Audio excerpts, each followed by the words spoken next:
Hello, everyone. Welcome to the Strategies for Farmers Markets to Connect Disparate Communities. My name is Richard McCarthy. I am the interim president for the World Farmers Markets Coalition, and very excited to share with you a truly international hands around the world presentation from farmers market leaders who are joining you digitally for the exciting digital arm of the Oxford Real Farming Conference 2023. I am joining you from North America, but I've got colleagues here from Europe, others from North America, as well as from West Africa. And we've got a little something old and something new. And by that, I refer to the fact that farmers markets are one of the oldest mechanisms on the planet. The ancient mechanism of farmers markets, it connects producer to consumer, town to country, is one that we can look through all sorts of archaeological reviews to see that it is really one of the oldest mechanisms that in many ways may have predated agriculture, formal agriculture. And therefore it is very simple. It is the public assembly of competing farmers who sell their products directly to consumers in a planned or orderly, sometimes orderly fashion. But it's its reinvention. This is something new. It's reinvention that is actually sweeping around the world. I think post the pandemic, it has been recognized as a very effective tool because it is a very simple tool. But it doesn't happen automatically. It is something that requires thought, planning, management, and measurement. So this is what we're gonna look at with you for 1 hour. We have presentations that will be fairly quick presentations to fill up our hour. I know that we'll probably be using the chat function to post useful links and so forth. And I also understand that there is a process with which questions for the Q&A that will follow the 60-minute session will be posted so that we can have a conversation afterwards. Here we go. Bear with me for a second. I am trying to share my screen and I'm running into an issue. Hold on, let me just stop sharing and then share this preview, so bear with me.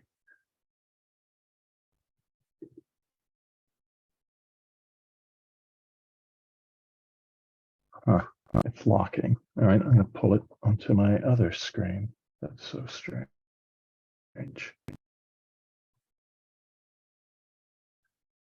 All right, so I will, bear with me.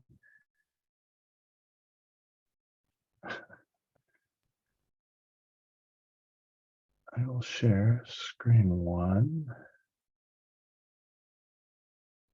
And then I will show enter full screen. Okay, I do this all the time. Maybe it's 2023.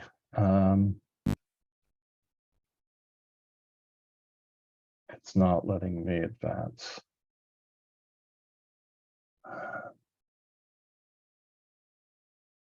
All right, I'll have to not show the full screen.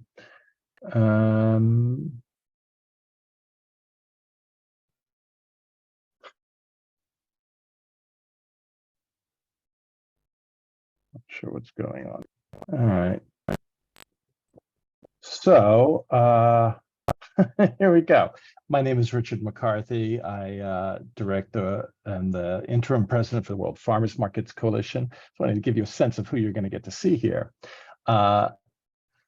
Selorm Akaba from Cape University in Ghana is an agricultural economist. We then also have Viola Capriola from the Grant Market in Copenhagen in Denmark, followed by also with Peter Leblanc of the British Columbia Farmers Market Association in Canada. And then because he's in person, so it feels like he's in a separate place, but he is actually at the Oxford Real Farming Conference. And I mentioned this so that if you are there, you have an opportunity to meet Rich in person. He and Viola will be discussing how they are building bridges in Copenhagen. So just as a quick overview, World Farmers Markets Coalition is a very new organization founded in the midst of the swirling chaos of the UN Sustainable Food Summit, when the Italian-based organization Campagna Amica began to reach out and organize the disparate world of farmers markets from all over the world.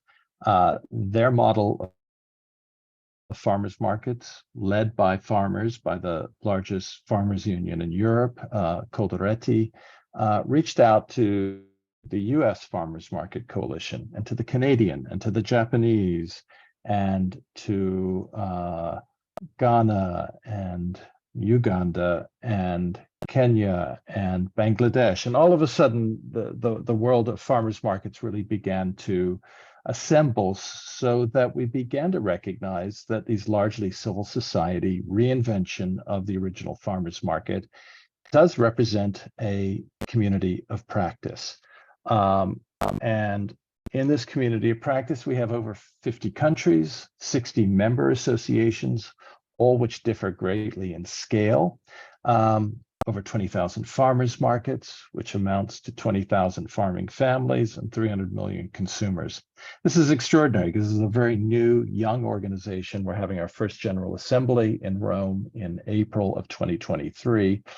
But it's to give you a sense of something new and something old. But this reinvention of something old is indeed very exciting. But it doesn't just happen. It requires management, it requires governance, it requires mission, and of course also which comes with that is the measurement from fulfilling the mission. Farmers markets,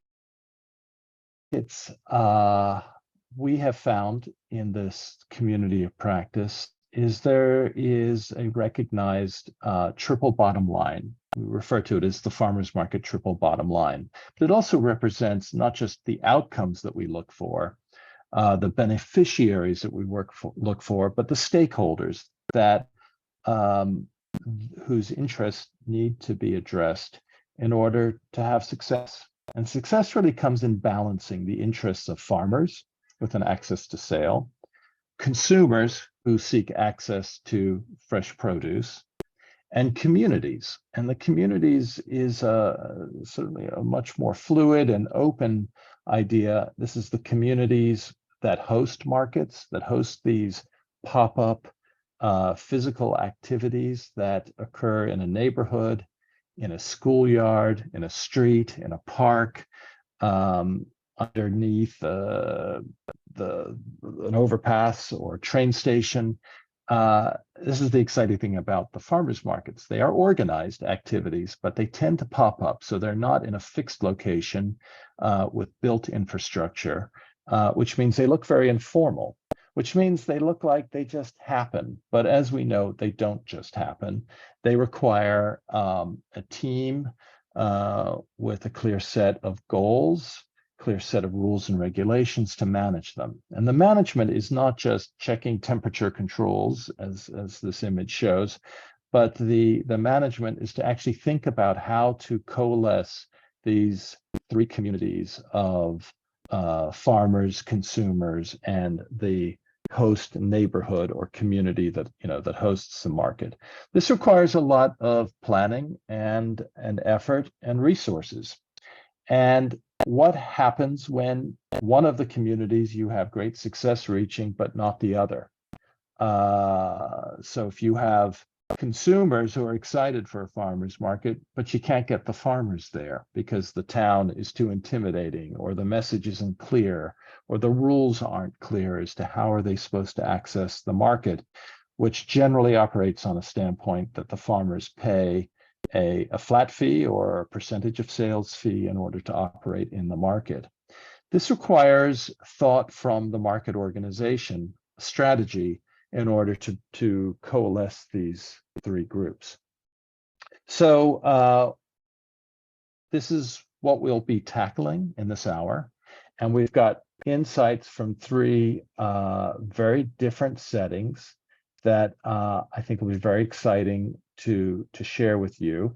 I'm going to try and share it again on my other screen so that it can be a little clearer.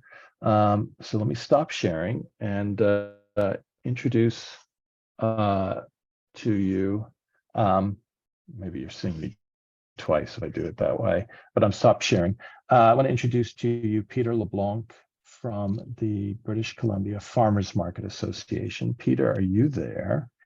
Yeah. I see you there. It looks like you're in one of your markets. Is that possible? The magic of technology. Sharing a screen. I'm going to try and do the slideshow to see if it will work. Can you see your presentation? Yeah. You just have to flip to the top. I think you're at the last. Yep, there slide. we go. There we go. Okay. All right, I think we're back in good form technologically. I will step aside and give you center stage, and you walk us through what we're going to be seeing. Great. Thanks, Richard. Appreciate that introduction.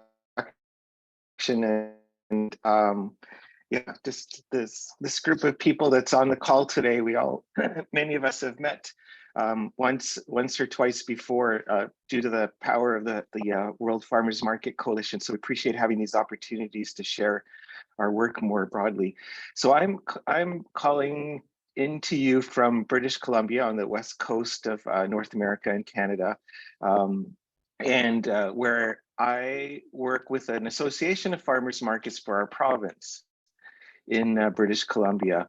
And specifically, the lens that I'm going to talk to you about is through the Farmers Market Nutrition Coupon Program, which is a program that operates on top of the coupon program. So Richard, if you could switch to the next slide.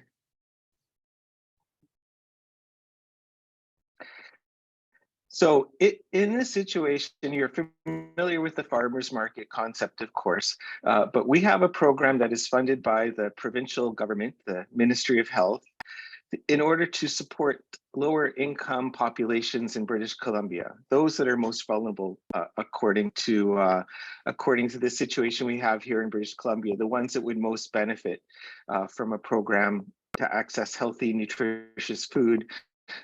So in this case, pregnant women, children under 12, and seniors and elders are the ones who are supported by this program. Next slide, please. And so these target populations across the province are working with us with the farmers markets. First, we associate in a community. Let's say I'm in Vancouver. So in Vancouver, we have 3 or 4 different community partners. They receive coupons and sign up participants to get coupons to shop at the farmers markets for 16 weeks during the peak season, receiving $27 a week to buy specific items, fresh fruits and vegetables, nuts, cheeses, meats, herbs, and even plants so that they can grow their own food. Next slide.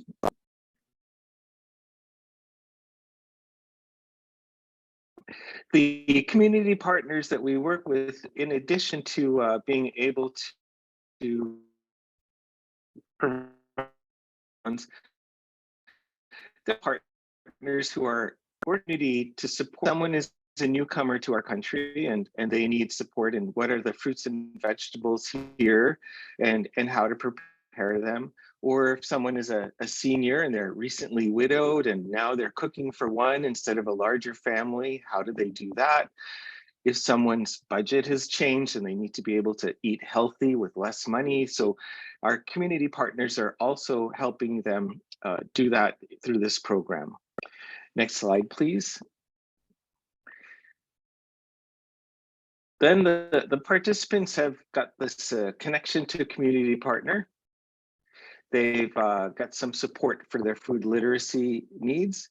They're also able to now shop at the farmers markets for those eligible items you see there. So the vegetables, herbs, fruit, cheese, dairy, nuts, meat, poultry, fish, honey, and food plants. And this is a program that, while we have it here in British Columbia, it's been operating in the United States in a number of farmers markets for a much longer time than it has in our area. We've been at it for 10 years, and it's also starting to grow roots in other jurisdictions around Canada too, with funding from the provincial, and we're looking forward to future the federal government. So next slide, please, Richard. And just over the last, we started in 2012 with this program with about 20 communities. There's a picture of the province of British Columbia. You can see that our funding and our reach has grown, so that right now, pretty much every farmer's market in British Columbia, every community that has farmers markets is able to have the, being able to have this program. In a moment, I'm going to frame this conversation we're having about how to connect, how farmers markets are connecting communities and building communities. I'm going to talk about three different stories. So if you look on the map there and you see on the far left side, there's kind of a landmass that's out in the water at the top. To the left of Prince Rupert, that's one of the stories that I'll tell you. It's one of the more remote areas of British Columbia. So Richard, next slide. So, and the next slide as well. So the first one I'm going to talk to you about is how the fact that we've had this community, this program operating for 10 years, we have seen in some situations where, yes, there's a community partner introducing new people who are accessing the farmers market in order to receive food over the course of a season. We've seen, though, because these community partners are so committed to supporting the community, there are 3 communities that have had the farmers market have a friendly takeover of the farmers market in terms of managing it, in the communities of Clearwater, Houston, and Valemount. In each of those situations, instead of a farmers market being organized primarily by, which there are a variety of models, but the most common model is a group of farmers or people who sell value-added goods or maybe artisanal crafts are setting up the farmers markets in a community.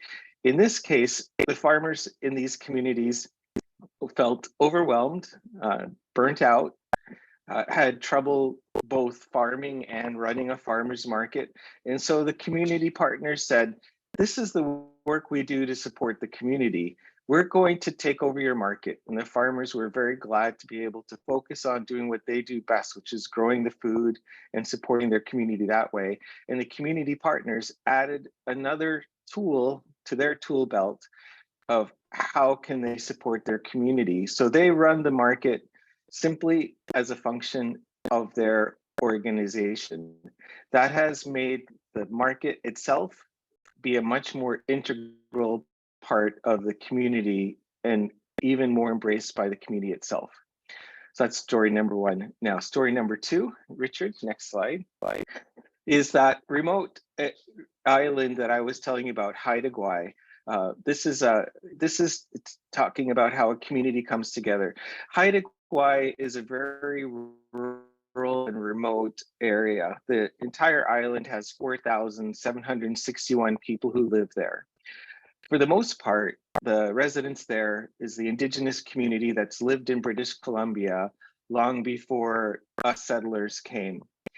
Also there is a Mennonite community. This is a religious community that was fleeing persecution in other parts of the world in North America, and they were just looking for places where they could live peacefully. So they moved to Haida Gwaii, very adept at farming. And so they are some of the primary producers for food in that on that island, along with some other farmers. And and as you can imagine, during this recent years of the pandemic, with the fear of how few medical resources they have up there, the community restricted any visitors from coming there. They also have, the only way to reach there is by plane or by ferry. So there are multiple times when food cannot reach that area because it cannot be shipped in, trucked in, and people can't come and visit. So the farmers there are a very reliable source of, and the only source of food sometimes in those communities. So in this situation, though, we have the Mennonite community that's selling food, and the Indigenous community that's our partner that's handing out the coupons to the elders in their community. One of their food literacy objectives was to teach the Indigenous community they work with how to grow food.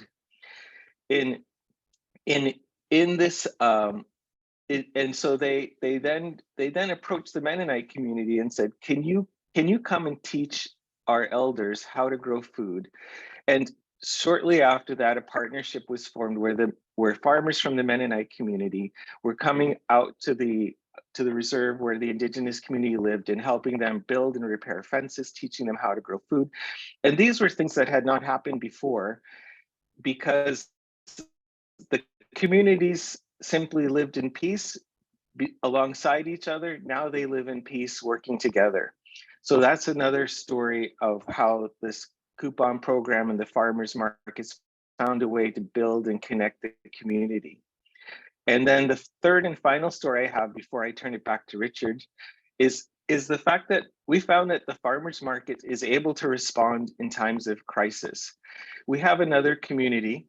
This may be something that some of you heard about because it was international news. We had a community of Lytton that last year, in 2021 rather, the town burnt completely to the ground. Within the town itself, only 249 residents, but it's in a rural area which has a lot of remote communities adjacent to it. All of the roads were cut off, all the homes were gone. People were living in areas where the fire hadn't taken homes. We had farmers there that had food on the fields, but their farm was gone. And so we found a way to use this coupon program and the farmers market and the folks that were there and isolated because food couldn't reach them. The grocery store is gone.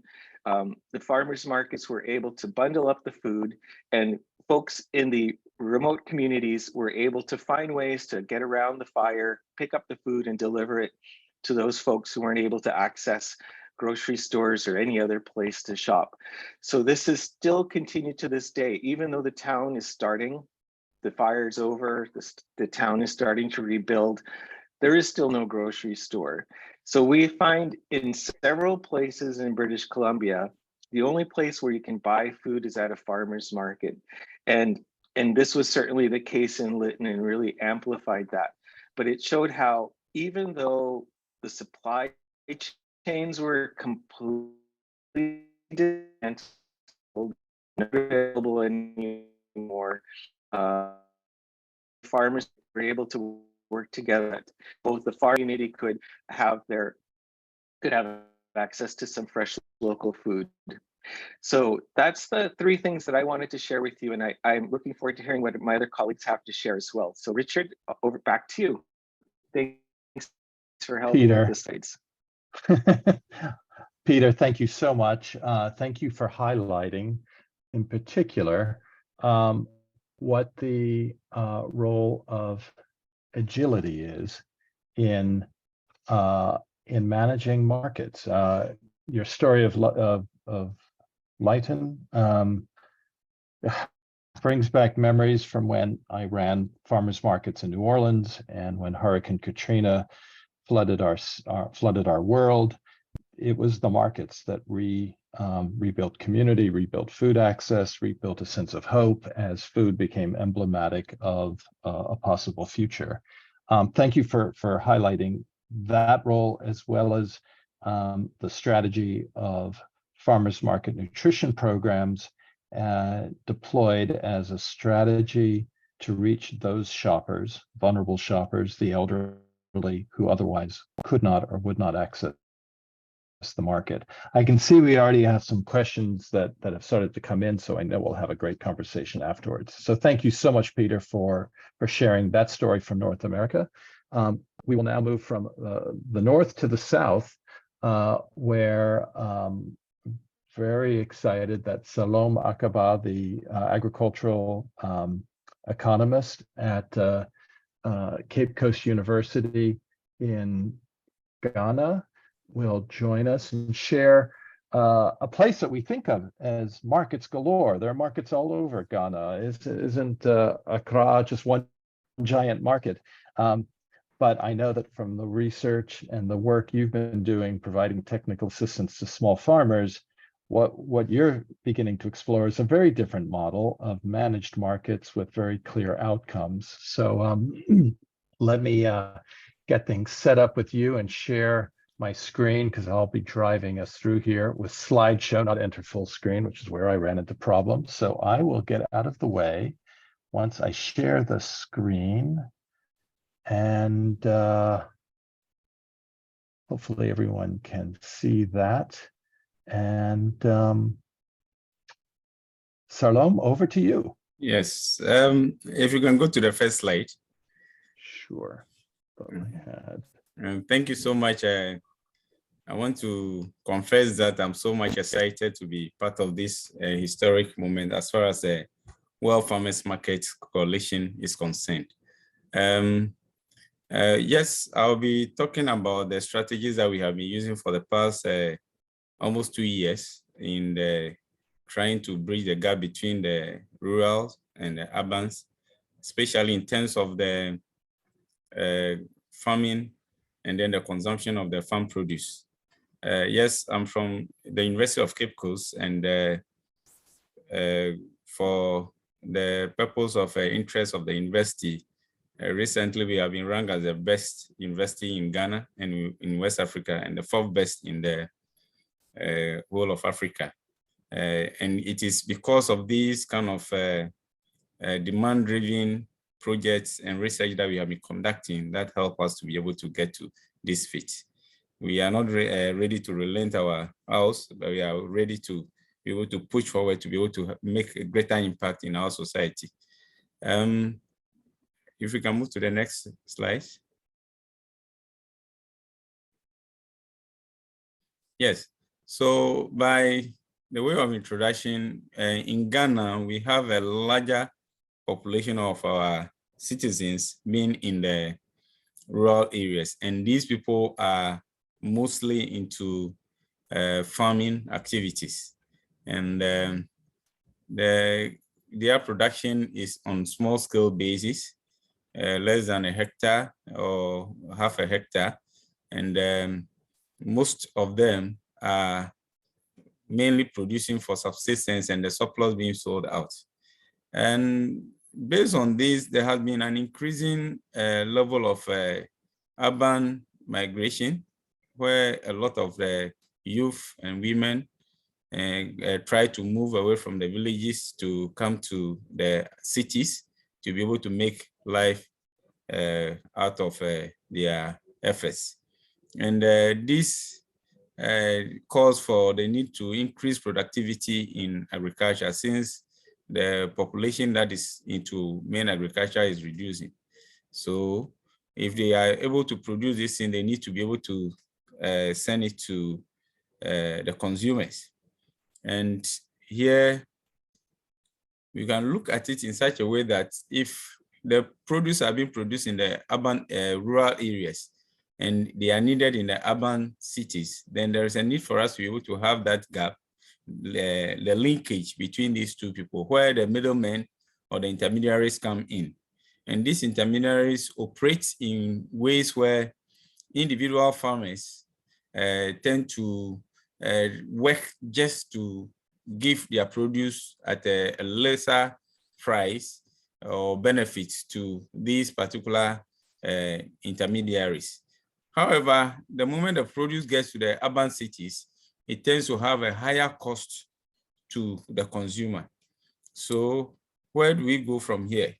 We are thinking that yes, the farmers market has the potential in making it possible for us to be able to improve on the marketing system within the agri-food value chain.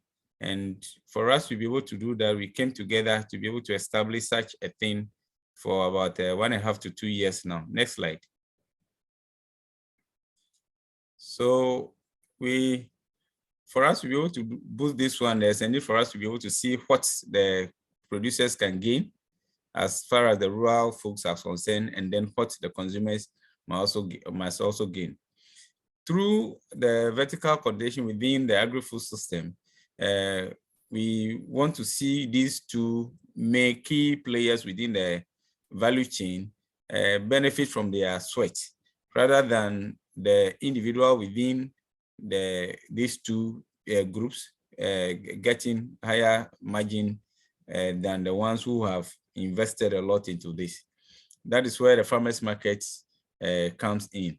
And in this market, we sell directly to the consumers. That's bringing the farmers, setting up the platform where the farmers will sell their produce directly to the consumers within the urban cities. Next slide.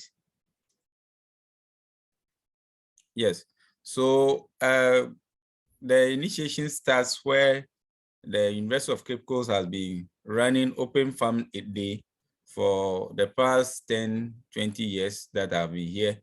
Anytime that there is every year we tend to have Open Farm Day, but this particular product is characterized by just the sales of farm produce to the public, not inviting farmers from the communities.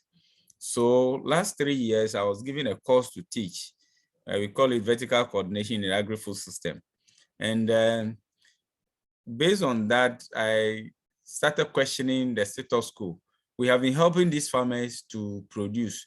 We extend our knowledge to them. They are able to practice, but at the end of the day, the extra benefit that they are supposed to get based on the productivity that has been increased, they don't get it because someone somewhere will go and buy it at a cheaper price that will let them not be able to get the optimum benefit that we are targeting. Hence, why don't we bring them on board to this Open Farm Day that we have been doing? Then luckily, the World Food Program and other stakeholders also, we started talking with them.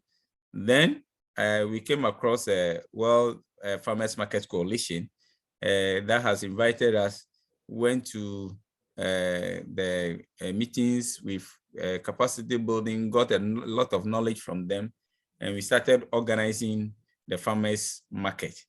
And the maiden one that we have done for the region was in collaboration with the regional Department of Agri, and then the Farmers Association within the region, which we call CRAFA, that's in the central region. And this was organized last year, 2021 October, to mark the World Food Day. And from there, we have invited all the farmers to be able to come and attend to such a product. And they came, they saw their produce, and in fact, from there, our eyes were open, where we saw that every product that came, at least, especially the fresh produce, all of them were bought. Then from there, we said, wow, this is a great lesson. Let us extend it. Before we realized there was going to be a National Farmers Day, so it was extended to the National Farmers Day, where the whole government has embraced it. So during the National Farmers Day, they invited us to organize a farmers market where farmers from all over Ghana brought their produce to be able to sell for one whole week within the Farmers Day celebration. Then just as we were there, another occasion came in, which is the Wakanda City, the Year of Return program that they were holding, which was ending within that same December. And then they have invited us to also go and also exhibit our produce and get interacted with the people and see how it will work. we also took the farmers there and they were able to sell their produce over there, get the network, get people, consumers who can start buying directly from them, not necessarily we organizing it, but they going to buy it directly from them, even in their villages, or they bringing it to the cities for them. Then the next year, March, based on what we have been able to do during the National Farmers Day in December, the government has also invited us again for the National Independence Day to be able to organize the farmers market there. We were doing all this to create awareness and to be able to promote the concept of how best farmers can benefit from their efforts, not necessarily taking it through others, but they themselves going to the farms. And then from there, we now have localized farmers markets where they invite us, they themselves will organize it, invite us, and then we go to be able to help them to make it a successful one. Next slide. Yes, so how do we do it? The first one that I was talking about is that we went on awareness creation base, went to all the 22 districts that are found in the region, in the central region of Ghana, and talked with the district directors of Agric, the mayors of these districts, and then the farmer groups that we can lay our hands on. Talk with them, discuss with them to see how best this concept can be promoted. Based on that, we also conducted a scoping study, which was also presented last year at a conference, Ghana Association of Agricultural Economics Conference. We conducted a scoping study to see how best we can promote such a thing, and it was embraced very well. And then we also had radio presentations, moving from various radio stations to be able to sell the ideas to individuals. And we also took advantage of every ceremony and festival or event that we find that to be very beneficial to the farmers. We took advantage, we apply, we go to the organizers, or they themselves will invite us, and then we go, we try to see how best we can organize the farmers market. I must say that based on this, what we have done so far, the whole country has now embraced it. Currently, the Minister for Agriculture has started organizing a similar thing for the whole nation, and it is done in Accra, where they bring produce, but for now, they themselves will go get the produce from the farmers from the hinterlands and bring to the city of Accra and come and sell to the civil workers within the city. We also try to have much of stakeholder engagement. And as I said, we are so very thankful to the World Farmers Market Coalition, which we have been a member all this while, and the support that they have been giving us all this while. Every effort that we want to take, they are aware of it, they send advice and other things that can help us to be able to organize it. The Ministry of Food and Agriculture in Ghana, and then the district food and agricultural directors, and then the farmers themselves, what they have been doing. All these people, we have to get in touch with them and see what they can offer, or the resources that are available, get these resources from these stakeholders to make sure that we succeed. One of the main things that we have targeted were the people who really go to the market. And in Ghana, traditionally, it is the women that take the produce to the market. So the whole household will produce, but the women will have to go and sell it. So the fact that we went to the farmers, we also have a special target for these women who normally sell the produce.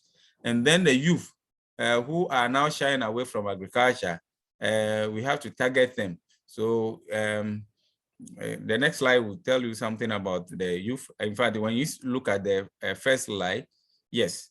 So we are now engaging the youth in everything that we are doing, especially the student, the university students.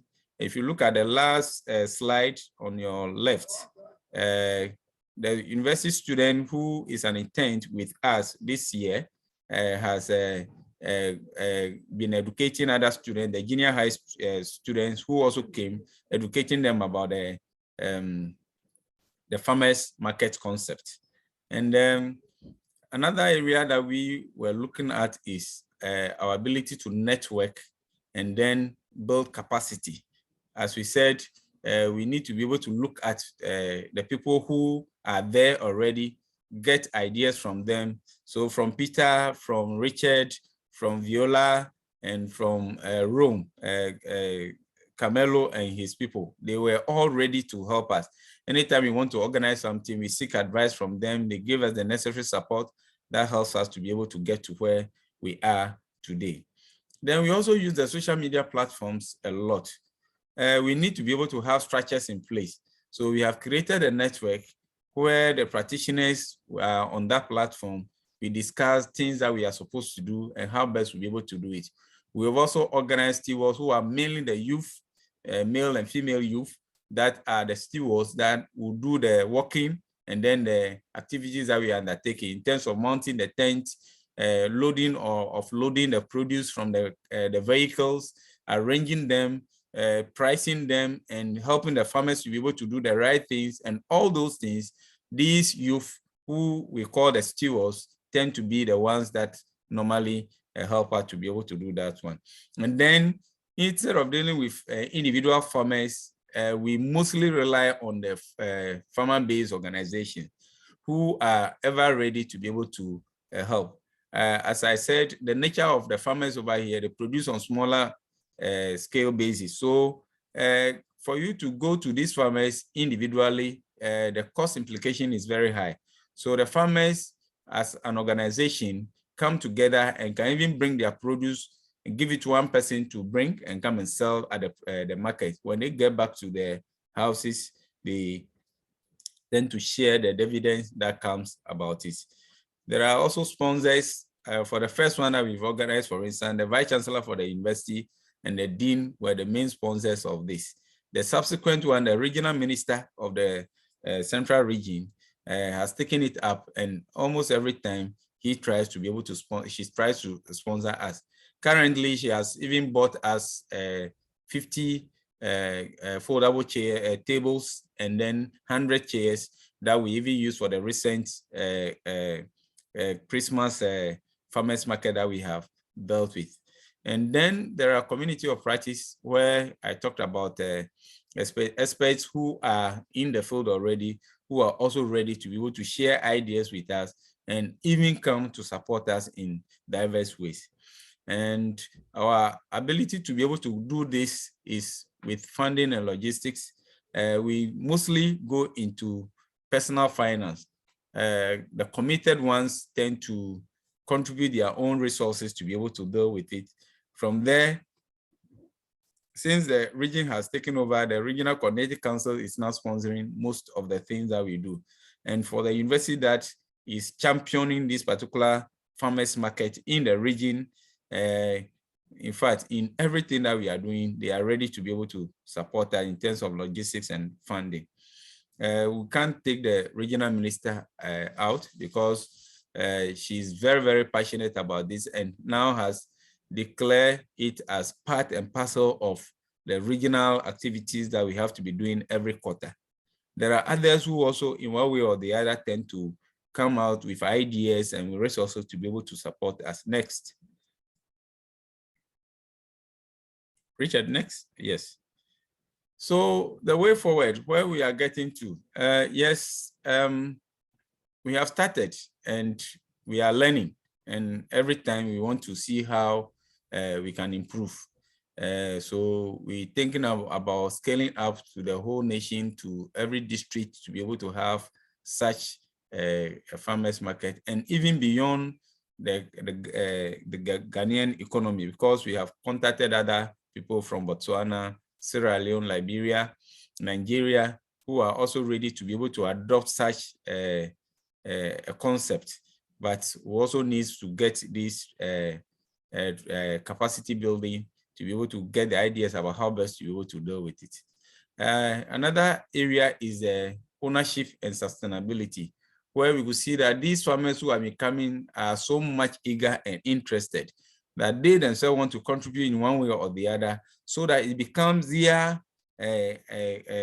idea, so that occasionally they themselves will be able to organize, and then we will just go and give them the helping hand that can help them to deal with it. We will not be able to do this without the resources. As I said, we have started getting some resources from other areas, including the one from the regional minister and other sponsorship from other places. There are other scattered organizations who, out of what we have been doing, started organizing farmers markets. For instance, we have the organic farmers market in Accra and some in Eastern region, and then other parts of the country. We want to see how best we can also come together, collaborate with them, so that it becomes a national issue where people will be able to really understand this concept and get the benefits that it deserves. So yes, we want to get farmers market center around, both physical and virtual. We are creating a platform where, especially within the university community, the consumers can get interacting with the farmers directly. And then for us to be able to get our mobile centers, so that wherever we are going, we'll be able to carry this thing straight, so that this can reduce our overheads that we have been using to deal with it. Thank you so much for the time.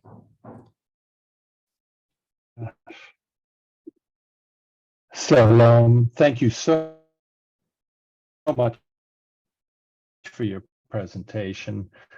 I have to say, every time I pick up just yet a little bit more of a picture of how holistic your work is, and how in places that maybe we least expect to see the rise of farmers markets, because we are often perceived as the things you'd expect to see in San Francisco or London, but in fact in the most highly rapidly urbanizing places like Ghana, you really exemplify what are the pressures of the rural communities that are being emptied out because of rapid urbanization and industrialization, and that markets may exist, but the middlemen tend to be the challenge because of pricing and the dignity of labor for the farmers. This is very much what drove the development of markets in the United States, what has driven the development of markets in Italy. So I see more similarity than I see differences, and that's what's so exciting. What I do really see is the importance of building political support and how you've done that via field tests, which I think many of us have, and I think our next presentation for Copenhagen is a great example of a field test that was not guaranteed to survive or succeed because the landscape did not appear hospitable for a new kind of approach to markets. But I think we'll see even more of the similarities, especially as I see through your photographs. Each time I keep on wondering, how can I find out what variety is this and that I see, because the markets are such a great avenue for biodiversity, as they are for finding new strategies. The use of cooperatives, that there's cooperation among farmers, is not against the idea of you grow it to sell it, you sell it to grow it. And of course, important in the success of markets all over the planet is the role of women and of youth. And with youth, we turn to our final presentations from Viola Capriola, who's originally from Italy, or she may have a different description of Sardinia as next to Italy, and Rich Bewley, who is with the team in Oxford, actually at the conference, and is originally from the UK. But both of them, and I think this is what's such an interesting thing about farmers markets, both represent the best of Europe, and that they have landed in a different European city to develop a new model with fresh ideas in a place that is known for, incredible agricultural and ecological wisdom, but also the most highly industrialized form of agriculture in Europe is in Denmark. And underneath that specter is another model that is emerging. And if I can share my screen and your presentation, hold on a second. I will turn it over to you, Viola and Rich. Hello, everyone. Can you hear me? Yes. I'm going to start and then I'm going to give the last word to Richard. And first of all, thanks for being here for everyone and for inviting us. As Richard just mentioned, both Rich and I are part of the Grand Market, which is a community-based farmers market, is a no-profit. And before explaining how the Grand Market works, I would like to set a frame of where we are. I mean, we are in Denmark, and as Richard just mentioned it, Denmark is one of the most industrialized farm system in the world, with more than 60% of its area cultivated, and of this, most with the farm in the most with the cover crops and folded crops, and with an average size of farm of 70 hectares. So this just to set a frame of how big the farms are and how industrialized the system can be in Denmark. And as you can imagine, the space for small scale and family farming, it's very limited. And not only the space, but the possibilities and also the channels, the sales channels. And in a way, this is where farmers market comes and becomes a very important tools for these realities, because they work, farmers market ensure, I would say, like a different possibility or a different stream of income for these farm realities. And this became even more clear during COVID, when, for instance, we all know that small-scale farmers sometimes work directly with, or at least in Denmark, they work mostly with B2B sales, with the restaurant industry, and with all the industry closed, the restaurant industry closed because of COVID, they didn't have any way to sell the product, if not with farmers market. And the other important, let's say, outcome of farmers markets in this perspective is that they help the farmers, but they also help consumers, being a platform where consumer can get education. And that's because of the direct link with the farmers, where consumers can meet, and the farmers ask questions and get involved finally with the food that they eat, basically. This was the frame, and the Grand Market has started in 2019, and it was founded by me, Rich, and 4 other people. We are now 7 in our group. It was a group, as Richard described, of youth coming from all around the world.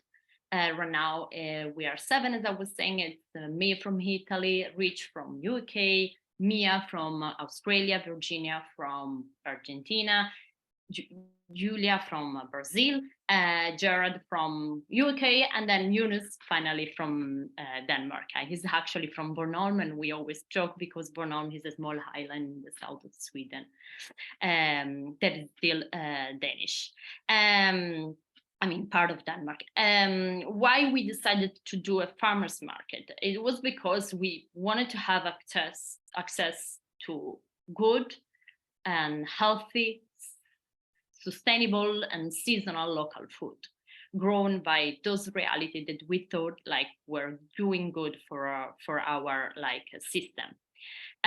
So we started in 2019, as I said, with 3 pilot projects, and last year we ran 3 markets every month from May until December. If you can switch the slide, I can show you where, in 3 different area of Copenhagen. This Nørrebro, Vesterbro, and Refshaugen, they are the 3 locations. And this year we're gonna add a new location, becoming in this way a weekly farmers market in Copenhagen from April, May, according to the season, to December. This is because that's when basically the production of small scale farms are available when the vegetables grows in Denmark. Before giving the word to Rich, I just wanted to say that we work since the beginning as a volunteer-based association. We are still now volunteer-based on the most part of it. This means that we managed to build a big community around our farmers market. The Rich is going to talk to you a bit more, and this was an essential part of our identity since the beginning. He was not only providing access to local, fresh and good food into the city, but it was also building communities around good food and connecting people with the rural area where the farmers grow basically their food. So Rich, if you want to go on with the presentation, he will present you our community in a more broader way. Hello, everybody. Hello from Oxford. Delighted to be with you and delighted to be able to experience the conference firsthand and in person. I hope you're all enjoying the online format. Yeah, I realized that I don't have very, very long to talk, but Richard, if you could give me the next slide. It's just a visual prompt to talk about how, yeah, the community aspect behind the market. What we really were focused on is how, despite being well known sort of the whole of Europe over for its food culture, Copenhagen seems to lack a sort of, yeah, people's food culture. It was a lot of fine dining restaurants and a lot of very high-end discussions around food, and it seemed to be really missing this idea that food was a way of bringing people together from different backgrounds, from different social groups, different, yeah, all different kinds of yeah, parts of the world as well. Like Viola said, we're very international. So we spend a lot of time organizing the markets, but then we use the markets both as a sort of physical, but also a social space where people can plan other activities. So it's a kind of springboard to, yeah, new things. So we've done many things this year, including, yeah, we had a party celebrating tomatoes, which is when lots of people got to, yeah, experience the joy of making passata with one another, which is obviously deeply ingrained in Italian culture, and was a way of getting, yeah, Danish people and other people familiar with how much joy that can bring. We've been strawberry harvesting on one of our producers' farms, which was an amazing opportunity. And then, yeah, I think maybe Richard, if you go to the next slide, I think there's a couple more activities. We plan a lot of farm visits as well, because we think that, you know, bridging the rural and city divide by bringing the country into the city is very important, but it's also very important to take people from the city out to the countryside and see what the,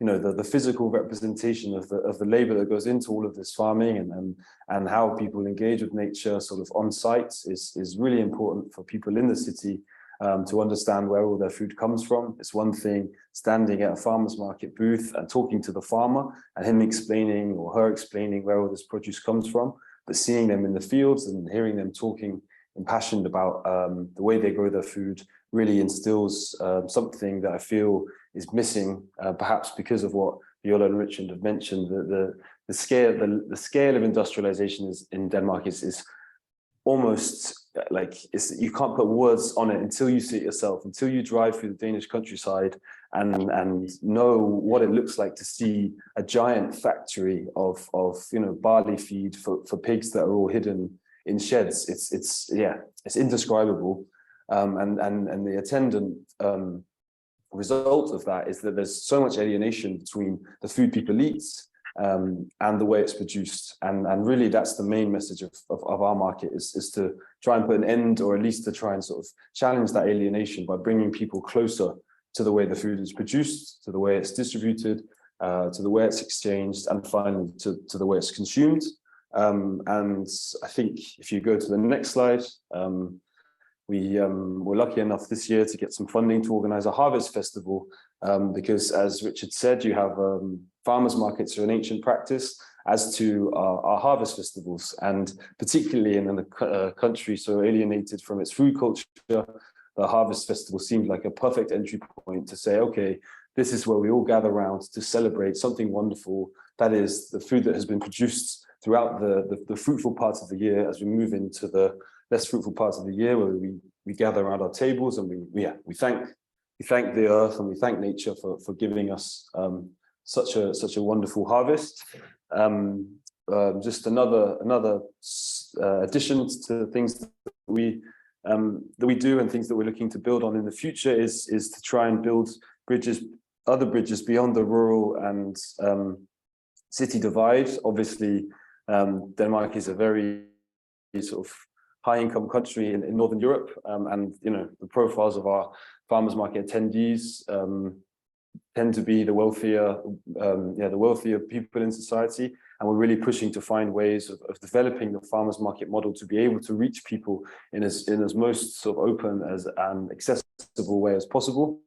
We had a couple of projects this year where we made food together with some people who'd been granted asylum from Ukraine, and we made basically one of our Christmas markets. We just held a market stand together with them, and we were selling Ukrainian food to raise some funds for their Christmases, and that was a wonderful way of building bridges between communities.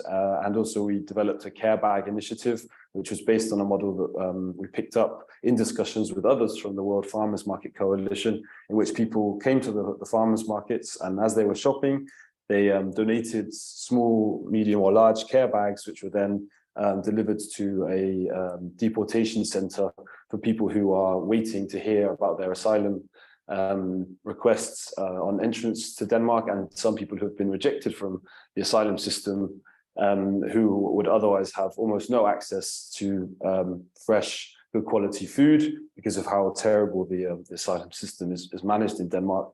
And yeah, truly as a way of sort of holding on to our core values at the Grøntmarked, which is that fresh, good quality food should be available to all. And yeah, we're just gonna keep working on that, building bridges into the future to end alienation in a particularly industrialized society, and also end the chasm between those that have and those that have not in a supposedly very equal society in Denmark. And hopefully the farmers market and farmers market culture and food culture in general can be a way of bringing people together in that. Yeah, I'll stop there because I think we're running out of time, and we can move on to questions. Maybe Richard, you want to say something to summarize? Thank you so much, Rich. I think where we've landed is precisely where we hope we would, is that the markets are not an endpoint, but a starting point. They become emblematic of what our food system and our communities could look like. I know that we have another Zoom link for the Q&A session, which I'm not sure how I share it, except that it is in the chat. I suspect it's been thrown into the chat session, because we will have a 30-minute. If you all stay on this Zoom link, you all have got the ability to stay on. So you'll join us in a 30-minute conversation, and we'll start to let people in, which is very exciting. Because I think one thing that you can see is that we are very concerned about the big arc of the big questions, but much of our time is also spent on logistics. What kind of tent? What kind of rules? What are the food handling procedures? The farmers markets are where the little details connect to the big picture. So I think we're supposed to close out this session and then begin to open up into a 30 minutes of Q&A and conversation. So thank you for joining us. I don't know if there's anything left. Yes, here we go. So thank you for joining our session.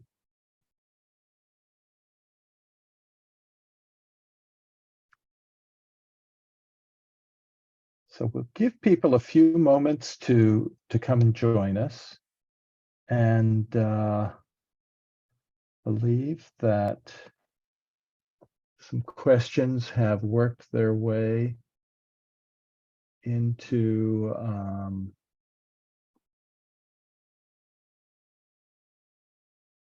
something that we have seen some questions showing up here.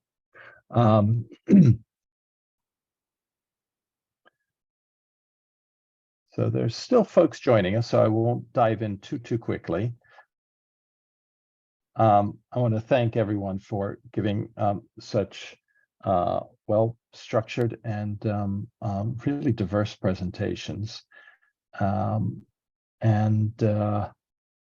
know that some of the things that we probably stepped over, but it's precisely why we welcome others to join us in the World Farmers Market Coalition, is that we are discussing these issues of strategy. And by all means, please feel free to put your cameras on so that we can see that there's a world out there. I see waving. Welcome. So glad you joined us.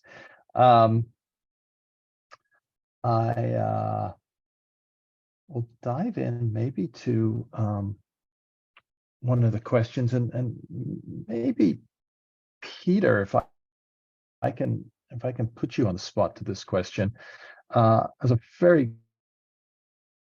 good kind of logistic question that I know we all deal with, and it's, you know, how frequent are the markets? We certainly heard from Ghana and from Denmark a different kind of schedule of markets. You know, the difference between an occasional gathering of farmers versus a weekly or daily or several days a week market is a different kind of organizational structure.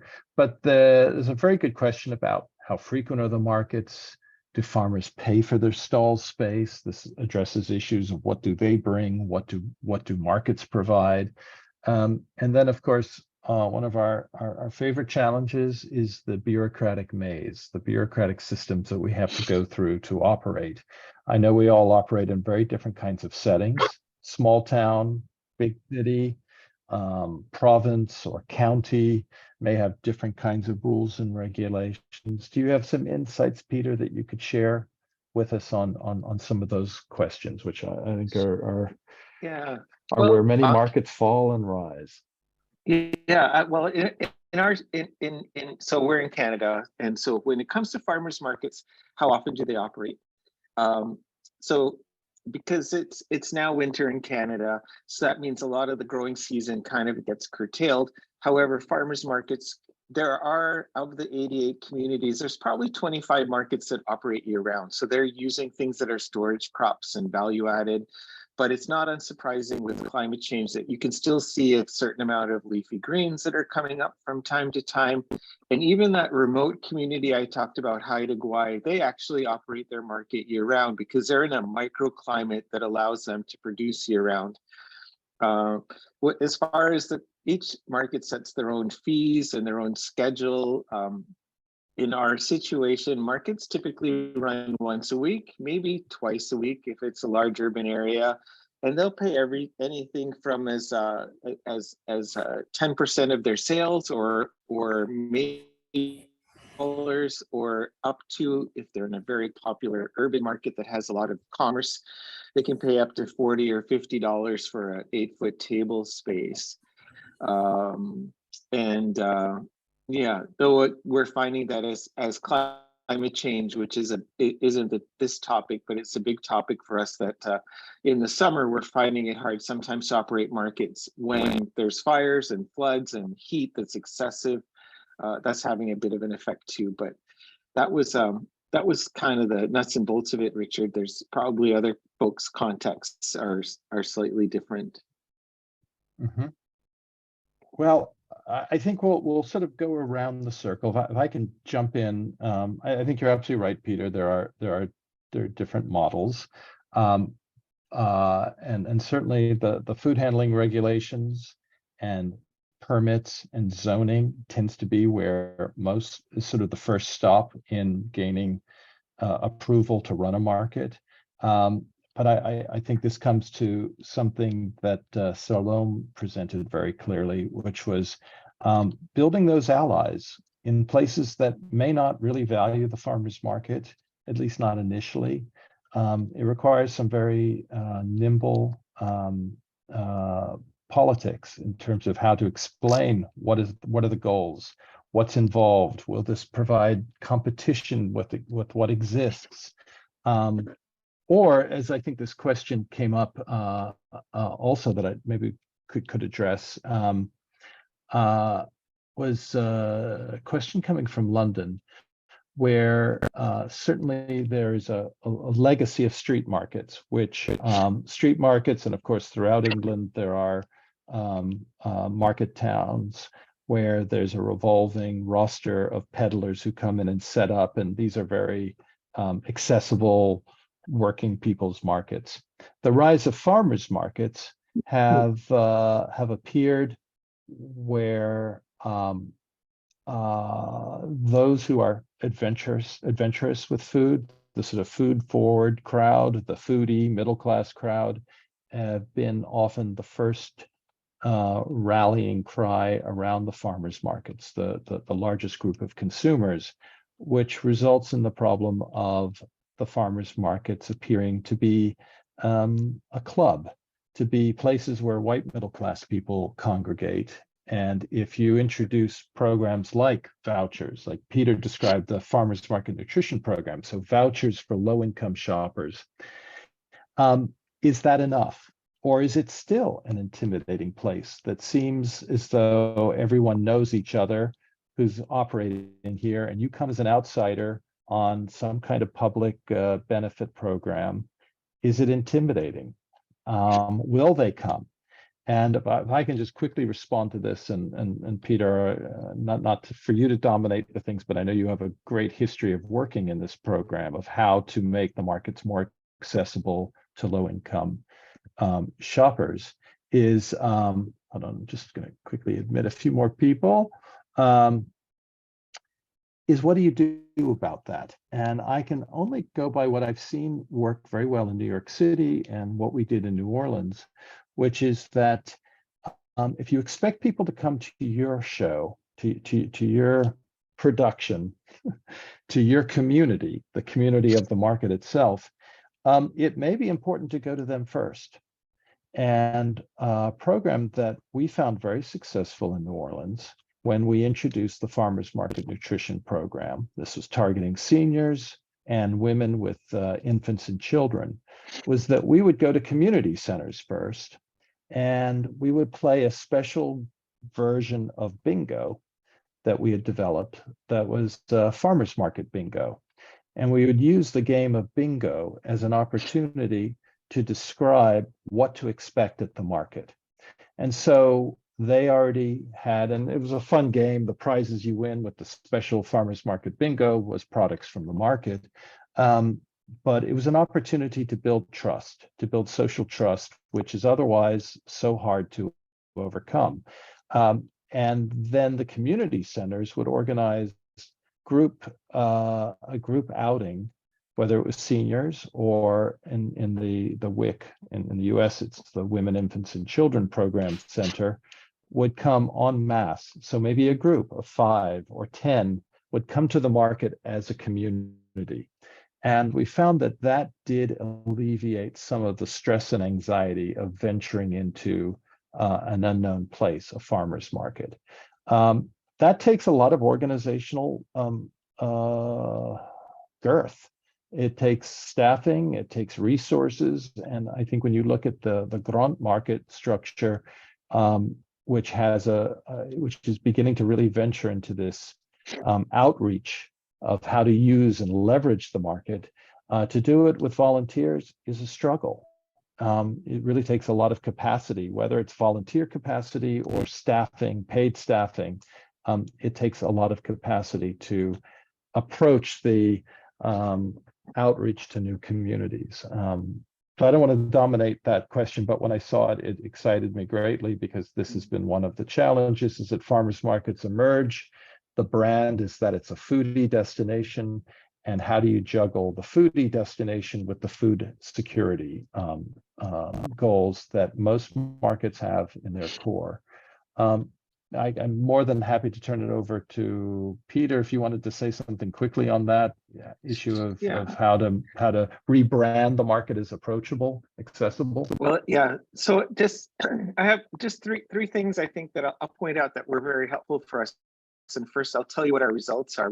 Last year we had about $3 million in coupons. 90% of that got redeemed at the market. So it seemed as if people were coming to the market and that experience worked out for them.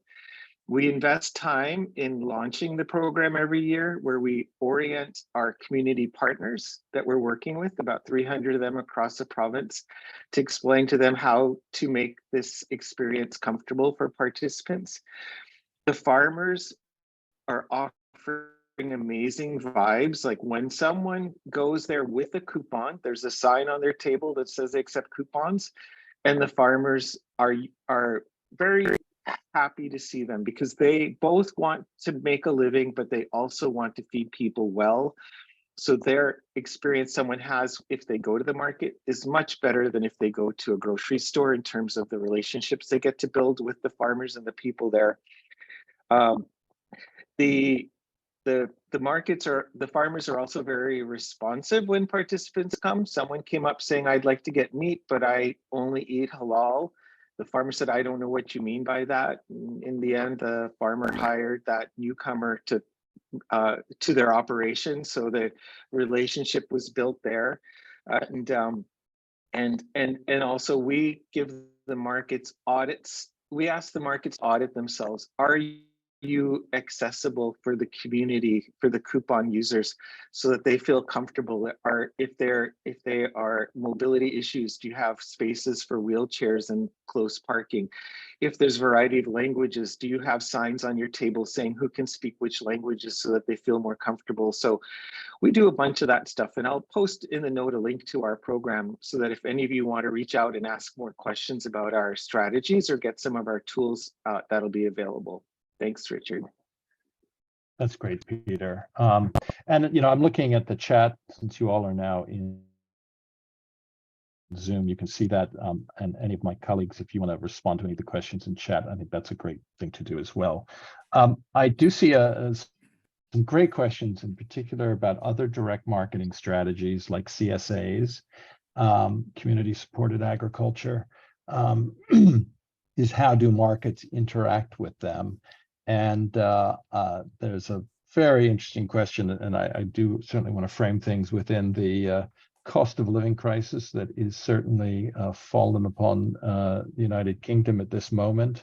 This is very much front of mind, is pricing at the markets. Are markets expensive places? How do you juggle this issue of cost? Because markets some products may appear very expensive and are because they're small batch. Other ones may be very competitive. I'm curious because Selorm, you certainly raised the whole question about cutting out the middleman and the pricing. Of course, every market does it differently and may depend upon the legality of the location. But markets are safe zones for fair competition. And that balance between the interest of the consumer and the producer may be balanced well in the farmer's market, or is it? Selorm, do you have any thoughts on making sure that the prices, how that works out? Yes, actually, the main issue for talking about cutting off the middlemen so that the farmers will sell directly to the consumers is not because we don't want them to be within the agri-food system. But what our target is their ability to pay for the produce that the farmers have bought, have produced, and that particular produce must be paid for to commensurate the effort of the farmer. So, for instance, the one that we have recently organized, the Christmas festivities farmers market, the middlemen came there to come and buy. And when they came, they bought it at a price that the farmer will be happy getting from the customers that bought the produce. So not necessarily we eliminating them, but we making sure that the target beneficiary within the farmers market, which is the farmer and the consumer, are able to get the produce at a price where they will be happy with, and the farmer is also able to get a price that they will also be happy in terms of the effort that they put in producing such a product to them. I want to add that, yes, in terms of the frequency, as I said earlier, the most important thing is to be able to create awareness. I said we are very young, about 2 years now. So we try to look at occasions, festivals, Christmas, Easter, occasions like that, using those ones to capitalize on that to be able to organize.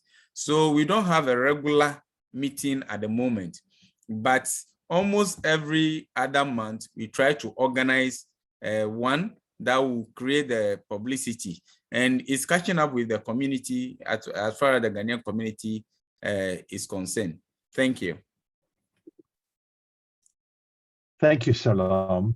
I also noted that beautiful photograph of strawberries at the peak of strawberry season, and a question that came in about the seasonality of the markets. I mean, not only are farmers, not only are consumers, unfortunately, very unfamiliar with what's in season anymore because of the forever available bounty that comes in through the global distribution system in our supermarkets.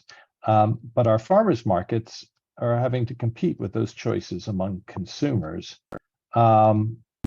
So what do you do when there's nothing in season, or there's not a lot in season, or the market isn't operating? We can be peak season markets, but shoppers do shop every day. I'm curious, Viola and Rich, you deal with a very, strong climate that has very clear seasons. How have you found to navigate that space in terms of having products year round? I can start, Rich, and please join me on the conversation. I think, we are closing now. We are closed now. So January, February, March, and most of April are months where vegetables and fruits are not available in Denmark, when we're talking about small scale farming especially. And we discussed a lot with the farmers, directly with them, because we would like to keep the markets open the whole year, because of course this will provide a different accessibility and platform and security to the citizen. But I think what we are seeing is that there is a change also in the farming, and we see many of our farmers are installing polytunnel that will enable them to extend a bit the season. So potentially January is a month where something would still be growing in the polytunnel, and with all the roots that have been harvested in November and December, they are still there and very good to be sold at the markets. And so this is one of the possibility. And then we have to face also the situation where in the hub north, of course, the season are shorter. And I don't know, Rich, if you want to add something on this. Yeah, maybe I'll just quickly say that there's a power in standing opposite from a potato producer who may not look like he has the most attractive variety of bright colored vegetables going into November, December, a windy Copenhagen day when it's snowing and he's got 6 different types of potatoes on sale. But when he starts to educate the consumer about what this particular potato can do versus this particular potato, it extends that season a few weeks, could you say? And of course, we will always struggle in January or February or March, but I think seasonality is also about being creative.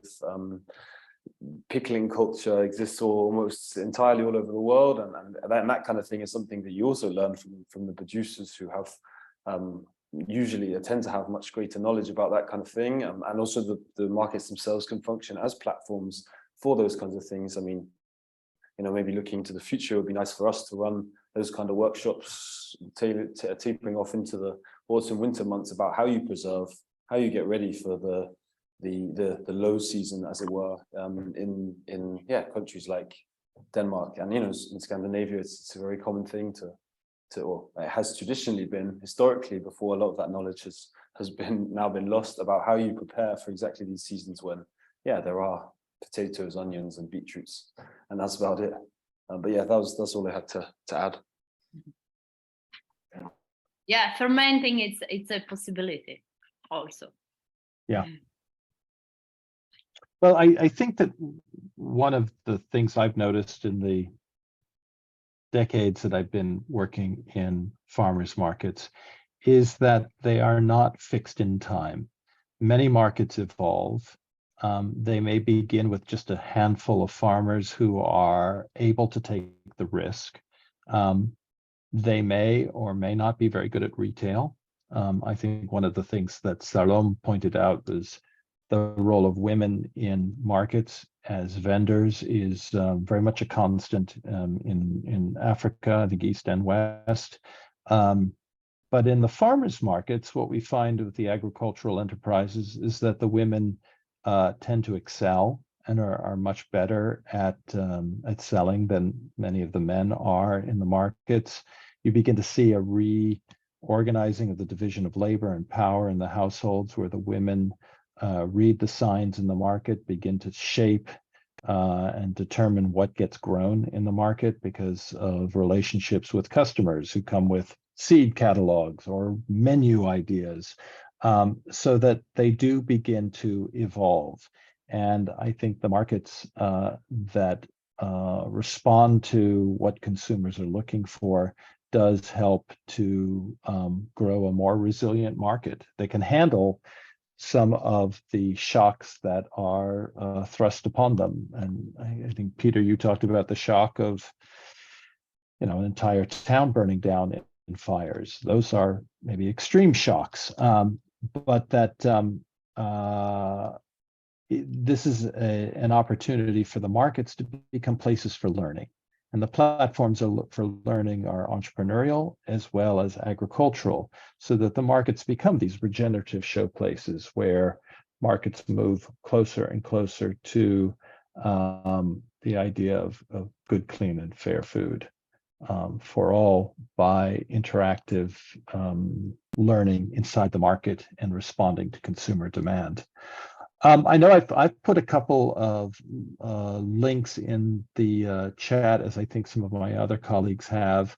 I wanted to point out in particular, one was a discussion paper that we published earlier this fall, which makes a case for fresh food markets and a case for them as an ecosystem. And I think this addresses some of the elements of other direct marketing mechanisms like CSAs, wholesale markets,